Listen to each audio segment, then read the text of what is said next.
आप सभी का स्वागत है। और वापस से मैं आ गया हूं आप सभी के बीच में एक एडिटोरियल एनालिसिस को लेके। और आज का जो एडिटोरियल है वो द हिंदू के अखबार में छपा है और उस एडिटोरियल का जो टाइटल है वो है basically how the CPI basket conceals the inflation picture. कैसे कंज्यूमर प्राइस इंडेक्स जो कि इंडिया ट्रैक करता है टू कंट्रोल द इन्फ्लेशन, कैसे वो इंडेक्स जो है वो इन्फ्लेशन को रियल फॉर्म में एक्सप्रेस नहीं कर पाता है, या इसको हम अलग तरीके से कहें कि how does CPI does not express the real picture of inflation. जब हम सीपीआई ट्रैक करते हैं, बिकॉज आपको पता है कि इंडिया में जो इन्फ्लेशन का टारगेट रखा गया है वो 4 ± 2% है, दैट इज 2 से 6% के बीच में हमारा कंज्यूमर प्राइस इंडेक्स होना चाहिए। नाउ दिस पर्टिकुलर इंडेक्स जो है, क्या ये जो कंज्यूमर प्राइस इंडेक्स जिसको हम लोग ट्रैक कर रहे हैं, क्या वो रियली इंडिया का इन्फ्लेशन पिक्चर को अच्छे से बता सकता है? क्या प्रॉब्लम है कंज्यूमर प्राइस इंडेक्स को टारगेट करने में? कैसे कंज्यूमर प्राइस इंडेक्स को अपडेट करने की जरूरत है so that we are able to effectively tackle the problem of inflation? तो ये बेसिकली आपका एडिटोरियल है जो कि लिखा गया है विवेक देब्रॉय, जो कि एक बहुत ही रिनाउंड इकोनॉमिस्ट हैं और अभी ऑनरेबल प्राइम मिनिस्टर के साथ ये काम भी कर रहे हैं उनके इकोनॉमिक डिवीजन में।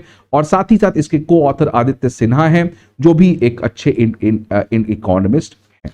तो इस एडिटोरियल में जाने के पहले अगर हम समझें कि इन्फ्लेशन होता क्या है, तो इन्फ्लेशन एक तरीके का सामान का दाम बढ़ना over a period of time. So inflation is the rise in the prices of a product over a period of time. एक पीरियड ऑफ टाइम में जो सामान का दाम बढ़ जाता है, इसको हम लोग इन्फ्लेशन कहते हैं। इन्फ्लेशन एक बहुत इंपॉर्टेंट टूल है किसी कंट्री के मैक्रो इकोनॉमिक स्टेबिलिटी को इंश्योर करने के लिए। कंट्री के मैक्रो इकोनॉमिक स्टेबिलिटी को इंश्योर करने में बहुत सारे टूल्स होते हैं। एग्जांपल जीडीपी हो गया, इन्फ्लेशन हो गया, करंट अकाउंट डेफिसिट हो गया, बैलेंस ऑफ पेमेंट हो गया, फॉरेन एक्सचेंज रिजर्व्स हो गया, आपके पास एक्सचेंज रेट्स हो गया। तो बहुत सारे ऐसे टर्म्स होते हैं। इन्फ्लेशन भी एक बहुत इंपॉर्टेंट पैरामीटर होता है हमारे पास। अब इन्फ्लेशन का मैं बात करूं तो इन्फ्लेशन का जैसे कि आप जान लिए कि दाम बढ़ना, तो इससे इंपैक्ट सबसे ज्यादा गरीबों पे होता है, बिकॉज मिडिल क्लास और अर्बन मिडिल क्लास और रिच क्लास, इनको तो कुछ ज्यादा फर्क पड़ता नहीं है इन्फ्लेशन दाम बढ़ने से, बट जो मैक्सिमम इंपैक्ट होता है वो गरीब तबके के होता है। बिकॉज इन्फ्लेशन से जब चीजों का दाम बढ़ जाता है, फॉर एग्जाम्पल जैसे टमाटर का दाम अभी 200-150 रुपए किलो बिक रहा है, तो उसकी वजह से जो गरीब तबका है वो उस पर्टिकुलर सामान को कंज्यूम करने के लायक नहीं रहता है। मतलब वो जो सामान है वो उसके रीच से बाहर चला जाता है। इसलिए इन्फ्लेशन को यह भी कहा जाता है कि inflation acts like a tax on the poor people. ठीक है, तो इन्फ्लेशन इसलिए बहुत इंपॉर्टेंट है कंट्री के मैक्रो इकोनॉमिक स्टेबिलिटी के लिए, और साथ ही साथ it acts like a tax on the poor people, और इससे जो गरीबों को इंपैक्ट है वो बहुत ज्यादा होता है, और इसीलिए इन्फ्लेशन को कंट्रोल करना हमारे लिए बहुत जरूरी है। अब इंडिया में अगर मैं बात करूं इन्फ्लेशन को कैसे ट्रैक करते हैं, तो इन्फ्लेशन को इंडिया में ऑफिशियली जो हम लोग ट्रैक करते हैं, जो RBI monetary policy committee track करती है, that is the consumer price index. ठीक है, लेकिन इसके विपरीत आपको एक और इन्फ्लेशन होता है जिसको हम लोग कहते हैं होलसेल प्राइस इंडेक्स। अब सीपीआई और डब्ल्यूपीआई में अंतर क्या होता है कि consumer price index basically inflation को ट्रैक करती है with respect to the price paid by the consumers. हम लोग कितना एक पर्टिकुलर सामान के लिए प्रोडक्ट का दाम पे करते हैं। लेकिन अगर यही होलसेल प्राइस इंडेक्स की बात करते हैं तो वो ट्रैक करता है what is the price which is paid by the at the wholesaler level. मतलब वो होलसेल मार्केट को ट्रैक करता है, जहां पे एक अलग मार्केट है, क्योंकि वहां पे कंज्यूमर्स डू नॉट पार्टिसिपेट, वहां पे आपके होलसेलर पार्टिसिपेट करते हैं। तो यहां पे हम लोग बात करते हैं कंज्यूमर प्राइस इंडेक्स की। अब अगर मैं कंज्यूमर प्राइस इंडेक्स के बारे में और बात करूं तो कंज्यूमर प्राइस इंडेक्स भी फर्दर बहुत तरीके के होते हैं।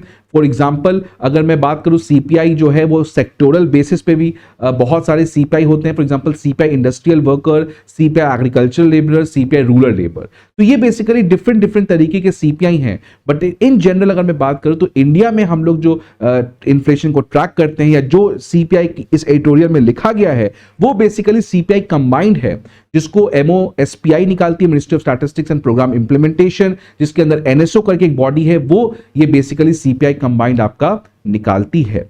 अब इन्फ्लेशन की बात करें तो इन्फ्लेशन जैसे कि हर एक मैक्रो इकोनॉमिक टर्म का एक बेस ईयर होता है, फॉर एग्जांपल जीडीपी का एक बेस ईयर होता है, वैसे ही इन्फ्लेशन को निकालने के लिए भी हमारे पास बेस ईयर होता है।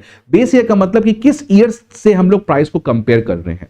तो अगर इन्फ्लेशन की बात करें तो हमारा बेस ईयर कितना है 2012। तो 2012 के प्राइस के तुलनात्मक आज कितना प्राइस में बढ़ोतरी हुआ है या prices have gone down, this basically we track in the inflation. अब उसके अलावा जो 2012 की बेस ईयर की बात करते हैं, तो ये जो पूरा इन्फ्लेशन है, अब आप समझे कि अगर मुझे मान लो इंडिया में इन्फ्लेशन को ट्रैक करना है, इन्फ्लेशन का मतलब चीजों का दाम बढ़ना, तो पहले तो हमें यह देखना पड़ेगा कि लोग जो हैं वो कौन से चीजों को कंज्यूम कर रहे हैं, है ना। पहले तो हमें यह देखना पड़ेगा कि what those people are consuming, because अगर मान लो मैं एक पर्सन हूं, मैं 5 चीज कंज्यूम करता हूं, ठीक है, तो जब सरकार को इन्फ्लेशन निकालना है तो सरकार को क्या इंश्योर करना पड़ेगा कि ये 5 चीजों में दाम कितना बढ़ा है। अब उस 5 चीजों में फॉर एग्जांपल मान लो मैं 100 रुपए कमाता हूं और ये 5 चीज में खरीदता हूं, लेकिन मैं 40 रुपया सामान ए में खर्च करता हूं और 60 रुपया बाकी 4 सामान में खर्च करता हूं। तो जब सरकार को इन्फ्लेशन ट्रैक करना है कि इन्फ्लेशन कितना ज्यादा बढ़ रहा है घट रहा है इंडिया में, तो ऑब्वियस सा बात है जो सामान ए है जिसमें मैक्सिमम लोग कंज्यूम कर रहे हैं, उसका वेटेज इन्फ्लेशन निकालने में ज्यादा होगा, राइट, ज्यादा होगा। तो इसीलिए सरकार जब भी इन्फ्लेशन निकालती है तो सरकार को पहले लोगों का कंजम्पशन एक्सपेंडिचर सर्वे करवाना पड़ता है कि how people are consuming, where they are consuming and how much they are consuming on which different commodities. उसके बेसिस पे ये सीपीआई निकलता है, आपको उसके बेसिस पे आपको एक सीपीआई निकलता है। तो जो बेस ईयर हमने 2012 निकाला है, उसी समय सरकार एनएसओ का हाउस होल्ड कंजम्पशन एक्सपेंडिचर सर्वे आया था और उसी सर्वे के दरमियान सरकार को पता चला कि लोग कहां कहां कंज्यूम कर रहे हैं। उसके बेसिस पे अगर मैं बात करूं कि जो अभी इंडिया सीपीआई निकालता है उसमें क्या क्या चीज का कितना वेटेज है, तो आप अगर इस एडिटोरियल में देखोगे तो उसमें ऑलरेडी वेटेज दिया हुआ है। For example food and beverages का वेट है 45.86, पान, टोबैको एंड इंटॉक्सिकेंट्स का वेटेज है 2.38, क्लोथिंग एंड फुटवियर का वेटेज है 6.53, हाउसिंग का वेटेज है 10.07, फ्यूल एंड लाइट का है 6.84 एंड मिसलेनियस का है 28.32। तो ये बेसिकली जो 2012 के बेस ईयर पे हम लोग सीपीआई निकालते हैं, तो ये कैसे पता चला कि एक पर्सन या फूड एंड बिवरेजेस का सबसे मैक्सिमम शेयर होना चाहिए इन सीपीआई को निकालने में। Now this particular thing has come out of the NSO house hold consumption expenditure which was conducted during the financial year 2011 से 12 के बीच में जो चीज को कंडक्ट किया गया था, और उसमें यह देखा गया कि अ पर्सन अगर वो 100 रुपए कमा रहा है तो लगभग 45 रुपए वो खर्च कहां कर रहा है, फूड एंड बिवरेजेस में, ठीक है।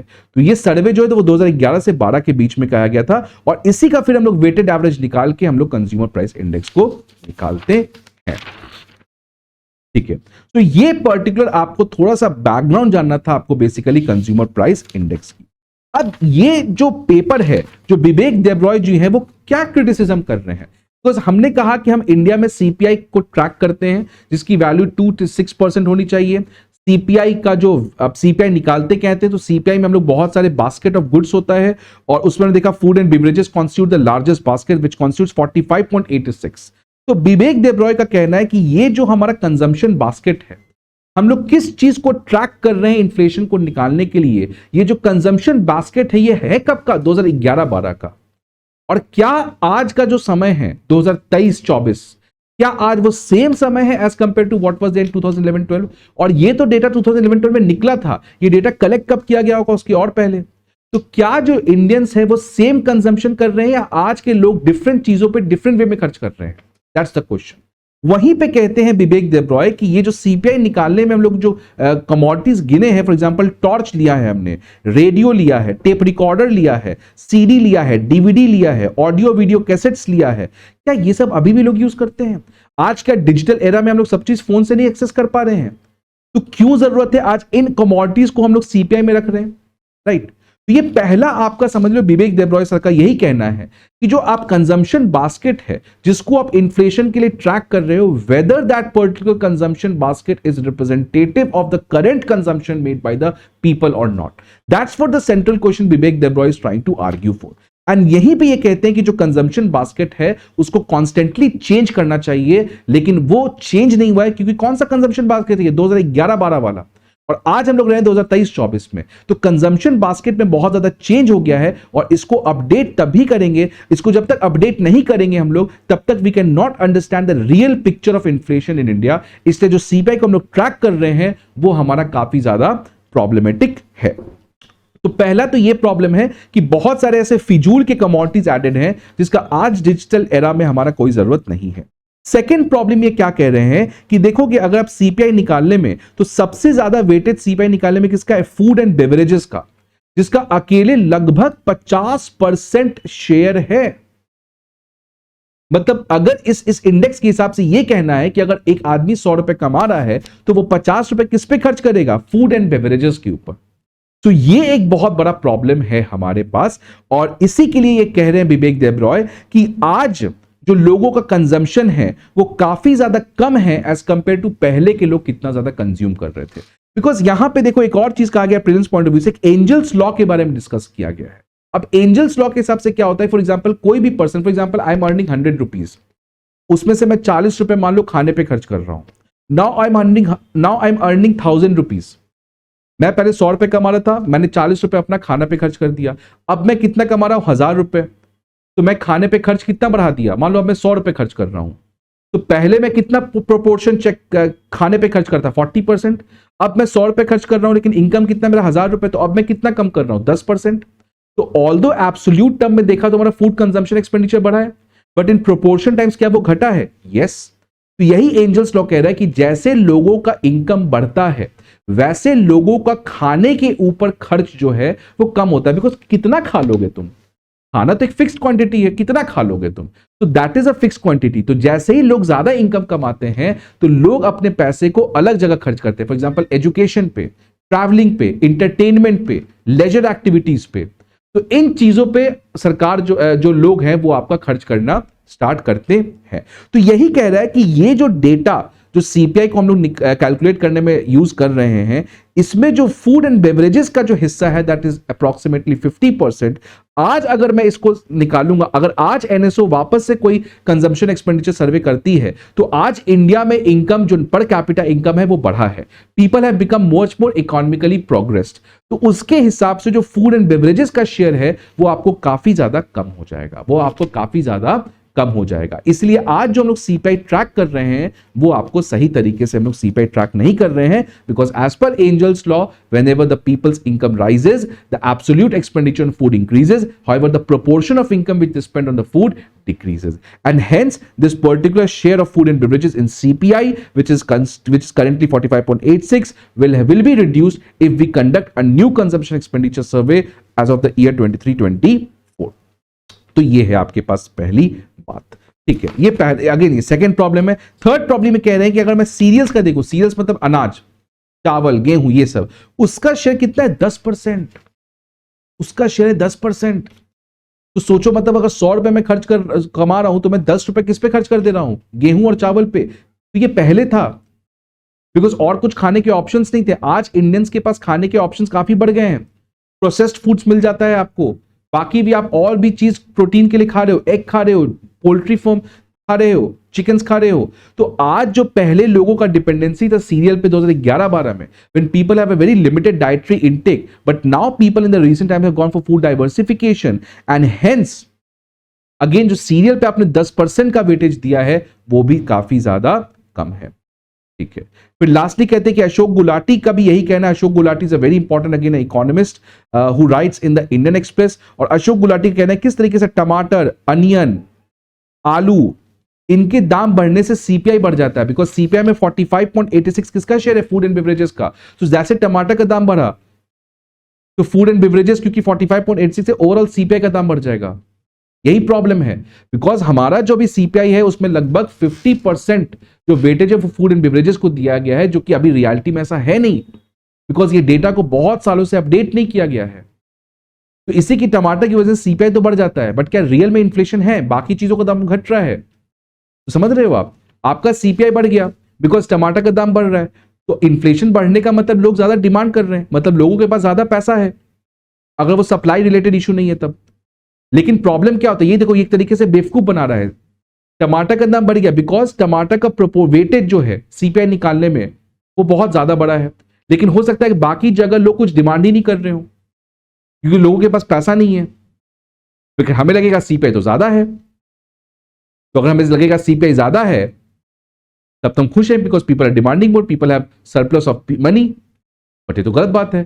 तो इसकी वजह से इसलिए बात कर रहे हैं, यही कहा जा रहा है कि because we have given a very high weightage to all these commodities, इसकी वजह से we are not able to get the real picture of where the inflation is all about. ठीक है, तो ये बेसिकली आपका एडिटोरियल में है, और इसीलिए एडिटोरियल ने एक सुझाव दिया है कि हमें जो कंजम्पशन एक्सपेंडिचर डेटा उसको कॉन्स्टेंटली अपडेट करना चाहिए, और इसलिए वो कहा गया है कि जल्दी से जल्दी जो हाउस होल्ड कंजम्पशन एक्सपेंडिचर सर्वे है उसको कंडक्ट करके उसके डेटा के ऊपर हमें आपको वापस से सीपीआई को अपडेट करना पड़ेगा, and then only in this digital era we can get to know the real picture of where the inflation is. तो अगेन एक वैलिड क्रिटिसिज्म है सीपीआई का, and that simply talks about the over dependence on the food and beverages, which gives us a very skewed understanding of where the inflation is all about। वही आप इस particular paper में लिखा गया है। अगर मैं इन्फ्लेशन के ऊपर और भी बात करूं, जिस पूरे सप्ताह में या इस पूरे महीना में इन्फ्लेशन के ऊपर क्या न्यूज चला है, तो अगर मैं आज का देखूं बात, तो आज का डेटा है कि सीपीआई इन्फ्लेशन जो है वो आज इंडिया में 4.81% है, जो कि अपने 3 मंथ हाई पे है। 3 मंथ हाई पे। आपको पता है कि सीपीआई इन्फ्लेशन एक बहुत बड़ा प्रॉब्लम था पिछले साल 2022 में, कॉन्स्टेंटली इन्फ्लेशन 6% के ऊपर था, जिसकी वजह से for the first time RBI monetary policy committee failed, first time since 2016, और उसके बाद से कॉन्स्टेंटली रेपो रेट हाइक हो रहा था, जिसकी वजह से इन्फ्लेशन कंट्रोल हुआ। बट अगर इस महीने का डेटा देखें तो इन्फ्लेशन अपने 3 महीने के हाई पे है, और इसका अगेन मेजर रीजन क्या होगा? टमाटर का दाम बढ़ना, मिल्क का दाम बढ़ना। ठीक है, बिकॉज फूड एंड बिवरेजेस क्या अकेले 50% कॉन्स्टिट्यूट करता है, तो उसमें अगर हल्का सा भी दाम बढ़ेगा तो सीपीआई आपका बढ़ जाएगा, बट स्टिल 6% के नीचे है, so that's something which is relieving. उसके बाद अगर मैं बात करता हूं कि एक और टर्म था ग्रीडफ्लेशन। ग्रीडफ्लेशन भी हमारा कुछ दिन पहले द इंडियन एक्सप्रेस में आया था एक्सप्लेन सेक्शन में। और ग्रीडफ्लेशन का मतलब क्या होता है? फॉर एग्जांपल जैसे अभी क्या है कि आप किसी से पूछोगे तो इन जनरल पूरी दुनिया में इन्फ्लेशन बढ़ रहा है। ठीक है, तो इस मौके का फायदा उठा के जो कॉर्पोरेट्स हैं उनको, वो क्या करते हैं, अपने चीजों का दाम बढ़ा देते हैं आर्टिफिशियली। मान लो वो 100 रुपए पहले बेच रहे थे, अब वो उसको 120 रुपए बेचने लगेंगे। अब कोई लोग उंगली उठाएगा नहीं उन पे, बिकॉज सबको पता है कि इन्फ्लेशन इन जनरल पूरी दुनिया में बढ़ ही रहा है। ठीक है, तो उस चीज का फायदा उठा के वो लोगों का जो सेंटिमेंट है, जो लोग ऑलरेडी मान चुके कि इन्फ्लेशन फ्यूचर में बढ़ेगा या अभी ऑलरेडी हाई पे है, तो कॉर्पोरेट सेक्टर जानबूझ के चीजों का दाम बढ़ा देता है। ऑल्दो उसका हो सकता है कोई खर्च नहीं बढ़ा हो, but just because the corporate sector know that people already have that sentiment that yes, inflation is high because of all the supply side disruptions related to Russia Ukraine war and other things like that। तो इस मौके का फायदा उठा के क्यों ना हम आर्टिफिशियली अपने प्राइस दाम बढ़ा दें, बिकॉज पीपल को तो पता ही है कि इन्फ्लेशन होगा। एंड सो ठीक, इसको कहते हैं ग्रीडफ्लेशन, मतलब inflation caused because of the greed by the corporates. And finally एक और आज के न्यूज में है कि यूएस इन्फ्लेशन 3% पे आ चुका है, which is very close to its target of 2%, क्योंकि यूएस में इन्फ्लेशन का टारगेट 2% है, और इसकी वजह से स्टॉक मार्केट में काफी ज्यादा बढ़ोतरी देखने को मिला है। बिकॉज अगर मैं बात करूं कि यूएस में, अगर यूएस की जो आपकी इन्फ्लेशन ज्यादा आता, अगर मान लो यूएस में इन्फ्लेशन 6% आता, तो अगर यूएस का इन्फ्लेशन 6% आता, तो वहां की जो मॉनेटरी अथॉरिटी है, that is the US Fed, तो यूएस फेड क्या करती है? अगेन अपने रेपो रेट को हाइक करती है, अपने इंटरेस्ट रेट को हाइक करती है, और जैसे ही यूएस जो है की जो फेड है वो जैसे ही रेपो रेट को हाइक करती है, तो सारा इंडिया में जो इन्वेस्टमेंट है वो सारा बाहर की ओर निकलने लगता है, जिसकी वजह से स्टॉक मार्केट आपको एक तरीके से घट जाता है। इस फेनोमेना को हमने 2008 के बाद देखा था, जिसको लोग टेपर टैंट्रम भी कहते हैं, आप सर्च कर सकते हो इसको। तो यूएस में इन्फ्लेशन क्योंकि ठीक ठाक आया है, तो अब ये एक्सपेक्टेड है कि आने वाले फेड के बैठक में इंटरेस्ट रेट को हाइक नहीं किया जाएगा, और अगर इंटरेस्ट रेट को हाइक नहीं किया जाएगा तो यहां का जो पैसा है वो बाहर नहीं निकलेगा। So that's a good news for India financial market and other things like that. तो ये है आपको इन्फ्लेशन के ऊपर हमने कुछ चीजों के बारे में बात किया। आई होप कि आपको इन्फ्लेशन के ऊपर चीज समझ में आएगी, और अगर आपको नहीं समझ में आया तो आप इन्फ्लेशन को समझना। This is only something which I am trying to do on a value addition basis, कि आप इन्फ्लेशन के ऊपर कुछ और डाल सकते हो। ठीक है, ये कुछ वैलिड क्रिटिसिज्म है फ्रॉम अ मेंस पर्सपेक्टिव। ठीक है, फिर से इसके बाद हम लोग मिलेंगे एक नए सीरीज में। आप अच्छे से पढ़ें, और कोई प्रॉब्लम हो तो please get in touch with me, I am always there for you. So thank you, I will see you in the next session. If you like this video, please subscribe to the channel and share it with your family and friends. Thank you.